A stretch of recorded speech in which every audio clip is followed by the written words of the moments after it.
Welcome friends, स्वागत है आप सभी का हमारे यूट्यूब चैनल पर। और आज की क्लास के अंदर हम कार्बन के बारे में और भी जानकारियाँ प्राप्त करेंगे।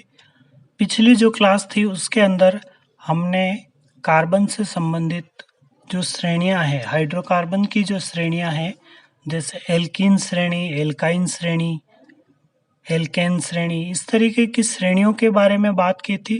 संतृप्त असंतृप्त हाइड्रोकार्बन के बारे में बात की थी और अब आज हम उससे आगे की चर्चा करेंगे। तो कार्बन के बारे में जो जानकारियाँ प्राप्त कर रहे हैं हम, उसमें आगे की जो जानकारी है वो जानकारी कार्बन के समस्थानिकों से संबंधित है। ठीक है, सबसे पहले आपको ये बता दें कि समस्थानिक की अगर हम बात करें तो आवर्त सारणी में एक ही स्थान पर आने वाले तत्व समस्थानिक कहलाते हैं, अर्थात ऐसे तत्व जिनके परमाणु क्रमांक समान हो तथा परमाणु भार या द्रव्यमान संख्या में अंतर हो, उन्हें समस्थानिक कहते हैं। तो चलिए, कार्बन के अगर हम बात करें तो कार्बन के 3 समस्थानिक ज्ञात हैं। उनमें से जो सबसे ज़्यादा उपयोग में आता है वो समस्थानिक है 6C12, अर्थात ऐसा समस्थानिक जिसके अंदर परमाणु क्रमांक तो 6 है लेकिन द्रव्यमान संख्या या परमाणु भार जो है वो 12 है। ठीक है, इसको कार्बन 12 के नाम से भी जाना जाता है। दूसरा समस्थानिक है 6C13, जिसको कार्बन 13 के नाम से भी जाना जाता है। और एक और समस्थानिक है 6C14। तो ये जो समस्थानिक है इसको कार्बन 14 के नाम से भी जाना जाता है। और ये समस्थानिक जो कार्बन 14 जो समस्थानिक है वो रेडियोधर्मी होता है और रेडियोधर्मी होने के कारण इसका उपयोग जीवाश्मों की आयु ज्ञात करने के लिए किया जाता है। इसलिए ये जो जीवाश्मों की आयु ज्ञात करने वाली पद्धति है या प्रक्रिया है उसको कार्बन डेटिंग के नाम से जाना जाता है। ठीक है, तो ये थे कार्बन के 3 समस्थानिक। कौन कौन से हो गए? कार्बन 12, कार्बन 13 और कार्बन 14। ठीक है, तीनों के अंदर परमाणु क्रमांक समान है, 6, 6 और 6, लेकिन द्रव्यमान संख्या या परमाणु भार में अंतर है। द्रव्यमान संख्या 12, 13 और 14 होती है। तो ये चीजें थी। अगला हम कार्बन के अपर रूपों की चर्चा करते हैं। तो सबसे पहले अपर रूपों को जानने से पहले हमें ये पता होना चाहिए कि अपर रूप किसे कहते हैं। तो चलिए अपर रूप के बारे में पहले डिस्कस करते हैं। तो अगर हम अपर रूप की बात करें तो यदि कोई तत्व 2 या 2 से अधिक रूपों में पाया जाए, ठीक है, पहली चीज कि कोई तत्व 2 या 2 से अधिक रूपों में पाया जाए, लेकिन इन तत्वों के मतलब इन रूप जो होंगे उनके भौतिक और रासायनिक गुण जो हैं वो अलग होने चाहिए, तब हम उन्हें क्या कहेंगे? अपर रूप कहेंगे।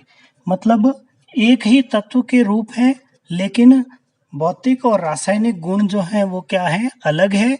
तो उनको हम क्या बोल रहे हैं? अपर रूप। अब कार्बन की अगर बात की जाए तो कार्बन के अपर रूप जो हैं वो वापस 2 प्रकार के अपर रूप हैं। कार्बन के अपर रूप 2 प्रकार के अपर रूप हैं, क्रिस्टलीय तथा अक्रिस्टलीय। तो यहाँ पर अगर हम क्रिस्टलीय अपर रूपों की बात करें तो क्रिस्टलीय अपर रूपों के अंदर हीरा, ग्रेफाइट, फुलरिन और ग्रेफिन, जिसको ग्राफीन भी कहा जाता है, तो ये तो है क्रिस्टलीय अपर रूप। ठीक है, क्रिस्टलीय अपर रूपों का मतलब इतना सा है कि ऐसे अपर रूप जिनकी निश्चित ज्यामितीय संरचना होती है उनको हम क्रिस्टलीय अपर रूप कहते हैं। ठीक है, और निश्चित ज्यामितीय संरचना जो होती है वो लगातार लंबी परास तक होती है। ठीक है, उसके बाद अगर हम बात करें अक्रिस्टलीय अपर रूपों की, तो अक्रिस्टलीय अपर रूपों की अगर हम बात करेंगे तो अक्रिस्टलीय अपर रूपों के अंदर कोयला, लकड़ी, कोक, काजल, चारकोल इस तरीके के अपर रूप कार्बन के आएंगे। और कार्बन के इन अपर रूपों की ज्यामितीय संरचना अनिश्चित होती है, इसलिए इन्हें अक्रिस्टलीय अपर रूप कहा जाता है। ठीक है, तो ये कार्बन के अपर रूपों के बारे में था। अब इनको एक एक को हम पढ़ेंगे।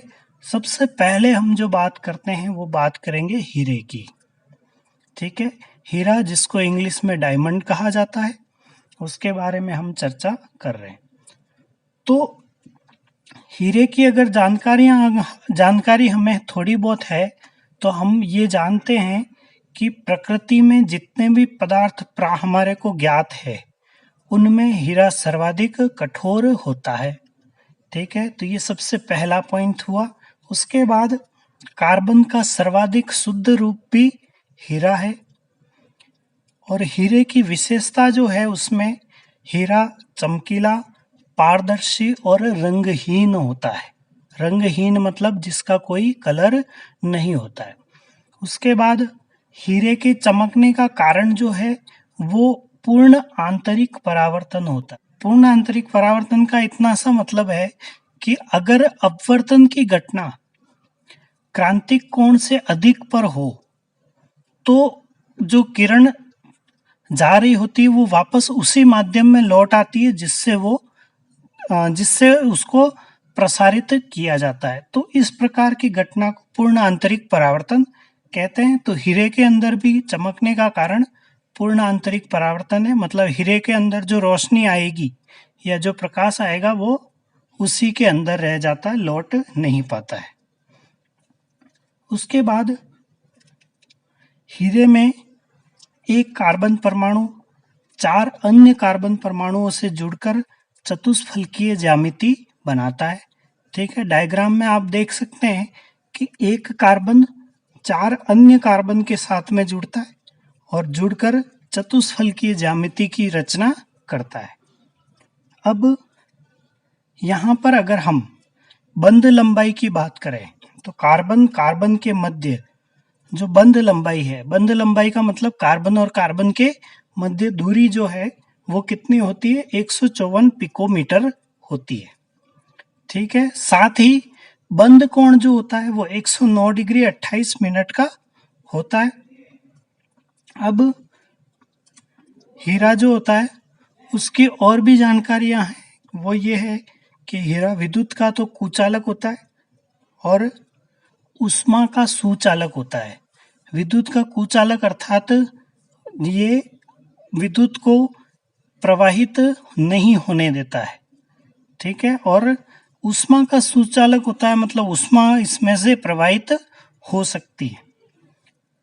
अन्य जानकारियों में हीरा जो है उसका अपवर्तनांक 2.42 होता है, मतलब 2.42 होता है। ये अगर आपको नहीं भी ध्यान रहेगा तो कोई दिक्कत नहीं, लेकिन ये जानकारी के लिए आप याद रखें। हीरे का अपवर्तनांक 2.42 मतलब 2.42 होता है। ठीक है, तो ये हीरे के बारे में जानकारियां थी।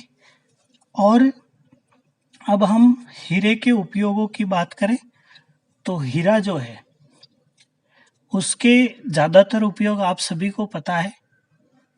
पहला उपयोग तो आभूषणों में किया जाता है, मतलब आभूषण जो बनाए जाते हैं, ठीक है, महिलाओं के श्रृंगार की वस्तुएं जो हैं वो बनाई जाती हैं किससे, हीरे की सहायता से। उसके अलावा अन्य जो आपको नहीं ध्यान है वो मैं बता देता हूँ। हीरा खुद हीरे की पॉलिश में उपयोग होता है। उसके अलावा हीरे से ग्रामोफोन की सुई बनाई जाती है। और हीरा अत्यधिक कठोर होता है, इसलिए इसका उपयोग कांच तथा पत्थर काटने में भी किया जाता है। ठीक है, अन्य जानकारियों में जिस प्रकार सोने की शुद्धता का मापन कैरेट में किया जाता है उसी तरीके से हीरे की शुद्धता का मापन भी कैरेट में ही किया जाता है। और काले रंग का जो हीरा होता है, ठीक है, हीरे में कलर होता है, काला कलर का हीरा जो होता है उसको हम बोल्ट हीरा कहते हैं। तो ये कुछ अन्य जानकारियां थी। इससे आगे के कार्बन के अपर रूप जो हैं उनके बारे में चर्चा हम नेक्स्ट क्लास में करेंगे। आज की क्लास के अंदर हम इतना ही पढ़ेंगे। हमारे चैनल को लाइक, शेयर और सब्सक्राइब करना ना भूलें। धन्यवाद।